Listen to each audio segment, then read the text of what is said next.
You're watching Gearz. You know, one thing that we see a lot in the car world these days is guys buying and selling cars and trying to flip cars and going to auctions and trying to make money off of them. And there's nothing wrong with that. But that's not what hot rodding is all about. Now, that's called being a used car salesman. And there's a big difference between that and being a hot rodder. But flipping cars is popular. So now you got a lot of guys out there that are looking for old cars, and then they slap them together with a bunch of down and dirty, questionable work, and then they try to sell it as a restored car or as a resto mod. The problem is, eventually some gearhead is going to want to buy that car and drive it. That's when the trouble starts. For example, somebody took a '66 Chevy Biscayne. It was a nice solid car, so they slapped a paint job on it. They did some basic interior work. They cut the crap out of the coils, slammed it on the ground, stuffed some big old wheels on it, and sent it to the auction. Now, the guy that bought the car had every intention of driving this thing, but he found out really quick that it handled like crap and stopped even worse, to the point of being dangerous. Now, fortunately, if you've got an old car or something that's been hacked on a little bit, there's some things that you can do over the course of a couple weekends that will completely change the car and make it handle and drive like you won't believe. And you'll be able to change it back from a flip car into a real gearhead car. That's what we're going to show you how to do.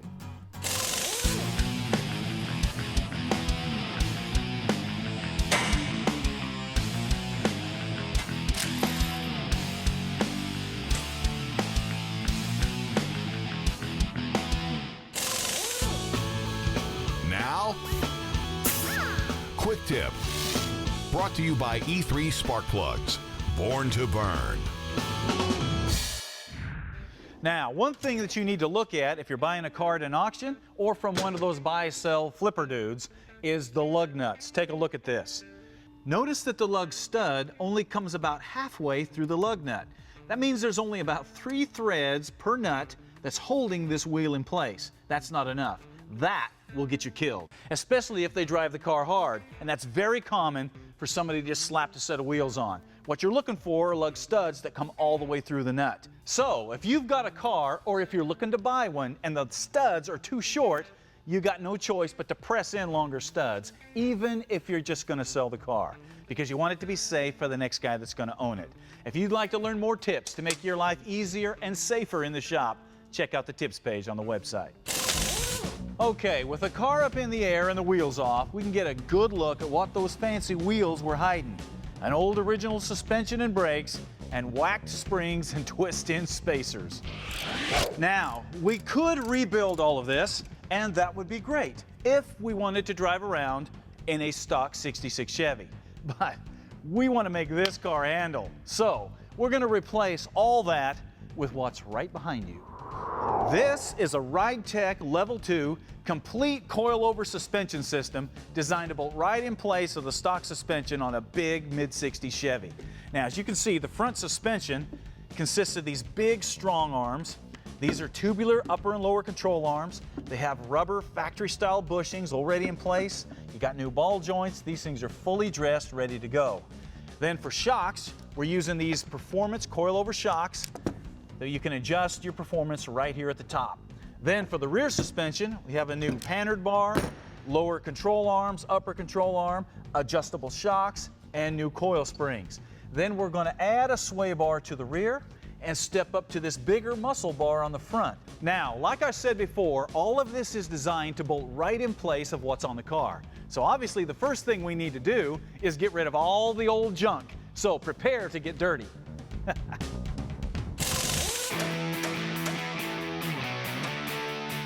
The coil springs, shocks, upper and lower control arms, any sway bars, strut rods, all need to come off.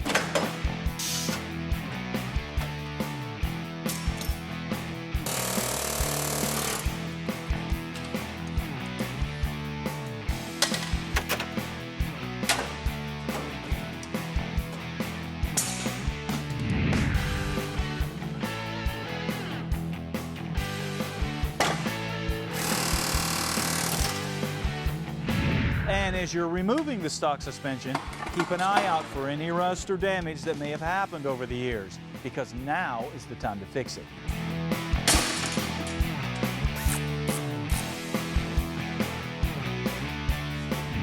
All right, with everything out of the way and the frame cleaned up, it's time to start putting on this new Ride-Tech suspension. The first thing to go on are these upper control arms, and they just bolt into the stock location. But instead of using that old nasty hardware, we're going to replace it with grade 8 bolts.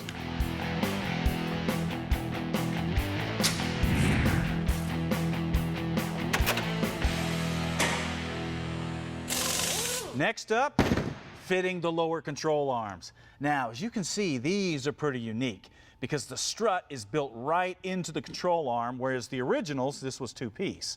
Also, instead of using these stock rubber bushings out here, this uses this ball joint. So we're going to have to drill some holes to mount this.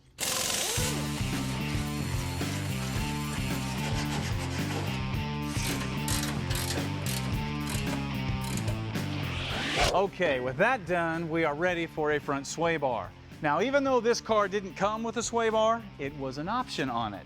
So we're going to take this big muscle bar and slide it right through the holes where the original sway bar would have gone.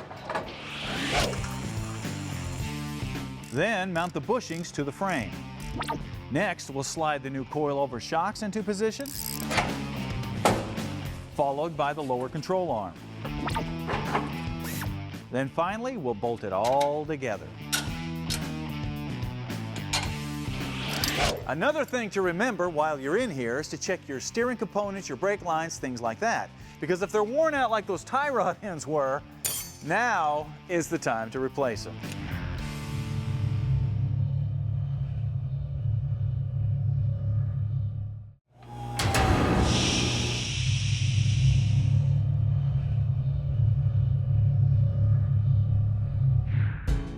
Hey, welcome back to our suspension overhaul on this old 66 Chevy Biscayne that was the victim of a quick makeover and flip sale by one of those, one of those guys. Now, even though this car looks good on the outside, look at all this junk that was still up underneath, making this car unsafe to drive. So we're pulling all that off and putting on a real suspension. Now, as you can see, the Ride-Tech suspension's pretty trick, but we're obviously missing some pretty big pieces here, like spindles and brakes. We got a solution for that. Come on. Bayer specializes in bolt-on disc brake systems for muscle cars and hot rods, and you can either get them where you bolt them to your existing hardware, or you can get the whole spindle and brake assembly all in one. Now check this out. Bayer starts with a stock-style spindle from Classic Performance Products. Then they bolt on their huge 13-inch drilled and slotted rotor, and add an equally impressive T4 4-piston caliper, which means when you hit the brakes with these things, it's going to pretty much put you through the windshield. Now, getting it like this, check this out. All the hardware is included, new bearings, new hubs, everything's assembled. All you do is bolt it to your ball joints and you're done.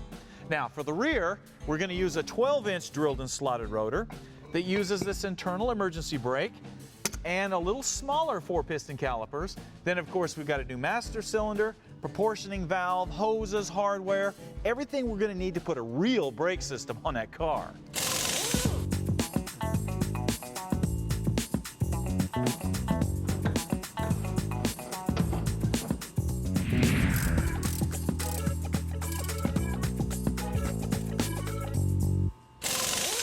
All right, that takes care of the front suspension. Now we're going to turn our attention to the rear because it's as hacked up as the front was. So once again, we're just going to pull everything off and toss it in the swap meet pile. Now, anytime you start digging into an old suspension that's never been apart, you can expect to find some stubborn parts. So be prepared to use some persuasion, BFH, and a lot of different tools to help you get some of the old stuff out.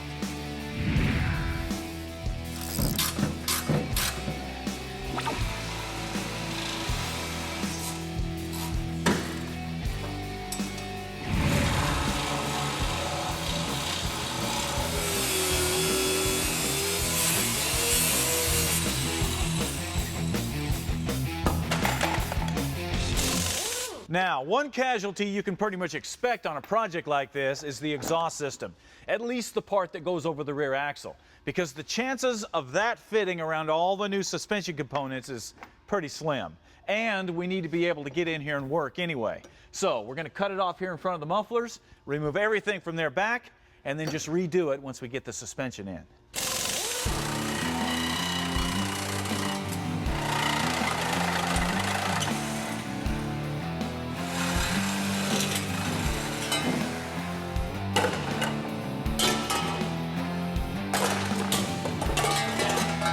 With the exhaust out of the way, the rest of the rear suspension came out pretty quickly.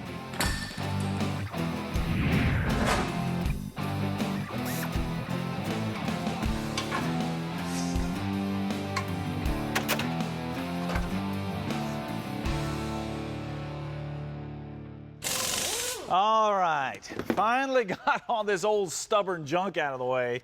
Now we're going to start putting on the good stuff, starting with this upper link.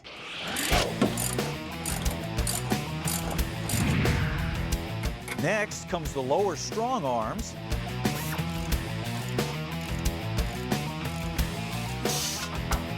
Then we'll slide in the new springs and jack the rear end into place. Then we'll follow that with the new shocks.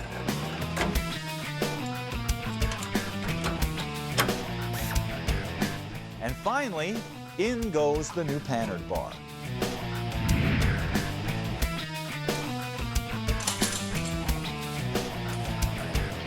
Now, the rear, just like the front, did not come with a sway bar, so we're going to add one. And that's another reason why we needed to get those mufflers out of the way, because these brackets bolt right to the cross member above where those mufflers were. Then we'll bolt that sway bar to those brackets using the supplied end links. Then we'll just rotate it all up and mount it to the axle using the supplied brackets, U-bolts, and hardware.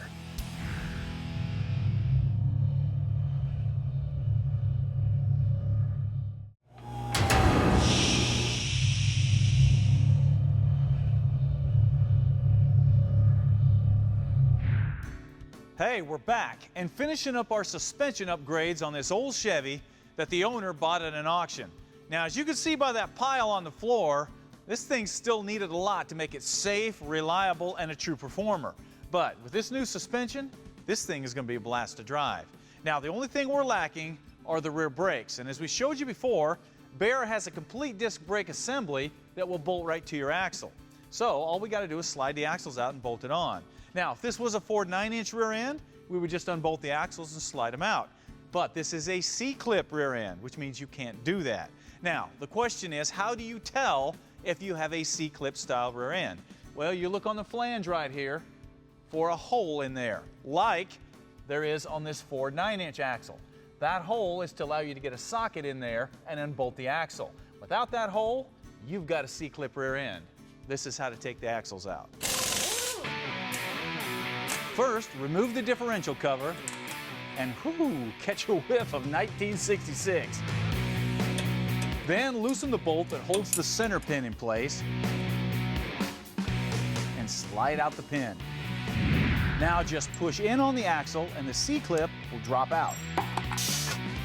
Then you'll be able to pull the axle out so you can remove the old backing plate. Finally, we'll replace those leaky axle seals with new ones. Okay, we finally got rid of all the old junk. Now it's time for the new stuff, starting with these backing plates. And they just bolt right to the axle housing. At this point, we are ready to slide the axles back in the car. But remember that tip that I gave you a little while ago about replacing your wheel studs if they're too short? Now is the time to do it if they are. With the axles back in, just install the rotors and calipers, and you are ready to go. Except for one thing, you will need some emergency brake cables, and those don't come with the kit. Fortunately, Low Car has got more cables than you're ever going to need. So we're going to use some of these universal black ones to connect our Bear brakes to the original emergency brake controls so everything works the way it should. And that's it. A few days, some aftermarket parts, and you're going to have a car with a true performance suspension that you're actually going to want to drive and enjoy, not just turn and flip. And that's really what hot rodding is all about.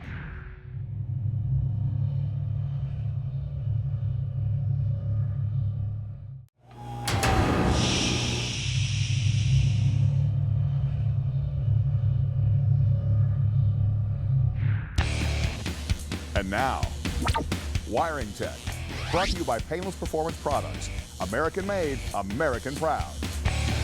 You know, nobody wants to buy a car that's had hack work done to it. Unfortunately, sometimes you don't realize that until you get the car home.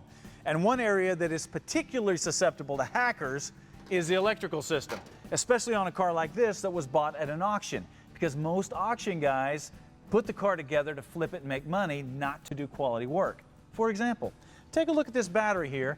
Tell me how many hacker moves you can spot.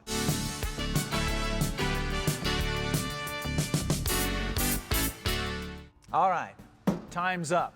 You should have found 4. Here's what they are. First of all, and most prevalent, is the fact that you got 2 red cables running from the battery. That is an explosion waiting to happen if you ever have to jump start this thing on a dark night. Now, I know some of you guys are thinking, well, that's not a problem. I'll just look at the battery and it'll tell me what's positive and negative, right? Well, that'd be good, except whoever put these cables on covered the spot on the battery that told you what was positive and negative. That's hack number 2. Now, hack number 3, come on back in here. Notice these screws that are in the clamps. Somebody put those there because the clamps were old and starting to get loose, and they did that to tighten them up. Now, that's great if you're in an emergency situation, need to get home, but that needs to be fixed properly as soon as possible because those are going to come loose. Now, the solution to all of these is very simple. When you go to your Napa Auto Parts store, you're going to find that the clamps that you need are connected to new cables, and the red and the black cables are right side by side on the shelf, and they're exactly the same price. So there is no reason to run 2 red or 2 black cables. Get one of each, bolt them on, and be done. Now, the 4th hack is also very common, but a little harder to see, and it's the fact that there is no hold down keeping this battery in place, which means that is going to become a 20-pound projectile if this car is ever in a wreck or you hit a big bump. And that is never a good thing. Now, if your idea of a battery hold down is this, you got problems. That's for whapping the neighbor's cat when it gets in your trash. No, you need to go to the auto parts store, get the proper hold down, bolt the battery down right. Now, keep in mind, this car came from an auction. It went through an auction like this. So if you're buying from an auction or eBay or Craigslist or something like that, buyer beware. You need to be able to identify this stuff and you need to be able to fix it. Because this is going to be a great car when it's done. It's just a little rough when it came in here. And now, Parts Bin, brought to you by Heartthrob Exhaust, where technology and craftsmanship come together. You know, one of the first things that most people do to a car or truck project is swap out the door handles to something cool. So, the search for new, unique door handles is an ongoing thing. Well, Hendrix Manufacturing has got an aluminum door handle that's going to blow your mind. Check this out. Designed to be used on experimental gull-wing door aircraft, this is a flush mount door handle that'll mount right into your sheet metal or fiberglass and lay flat when it's not in use. Then when you want to use it, you just push the spring-loaded lever, it pops up, and you rotate it to open your door. When you're done, rotate it back, it pops back into place. Of course, it has a lever on the inside to open your door from the inside. Now, Hendrix also has all the rods and hardware that you're going to need to latch the door properly. So, if you're looking to put a cool door handle on a car, truck, motorcycle, toolbox, boat, it doesn't matter, that'll blow people's minds and make them try to figure that thing out, that's the door handle for you. The only place you're going to get it is Hendrix Manufacturing.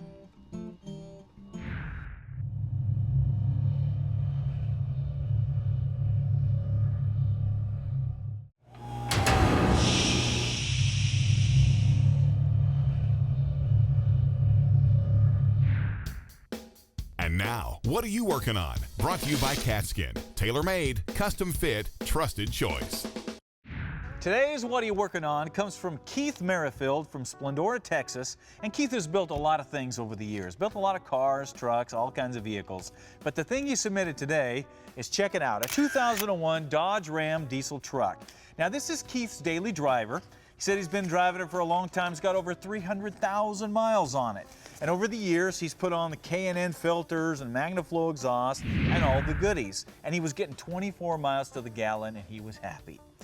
Then he said the government decided to take most of the sulfur out of the diesel fuels, and he ended up getting about 18 miles to the gallon. So Keith's project has been to try to get back to 24 miles to the gallon. Now here's some of the stuff that he's done.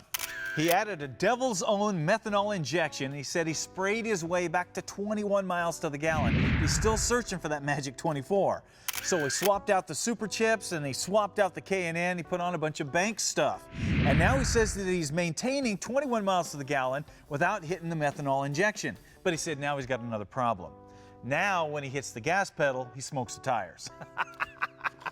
And the problem is where? Now, the cool thing about this project is it shows you don't have to be doing a ground-up restoration. You don't have to be doing a full-on show car to have a really cool project. So, Keith, we hooked up with our buddies at Catskin because you probably have a ragged interior on that thing with 300,000 miles, and we're going to send you a complete leather interior for that truck or for whatever you want to put it in. All you got to do is tell Catskin what it is and what color you want, and they'll send it to you. Also, we're going to hook you up with one of our new project planning books, so you can keep a log of everything you've done on that truck or any other project you might be working on. And we're going to give you one of our new Gearz t-shirts so you have the proper apparel when you're out working in the garage.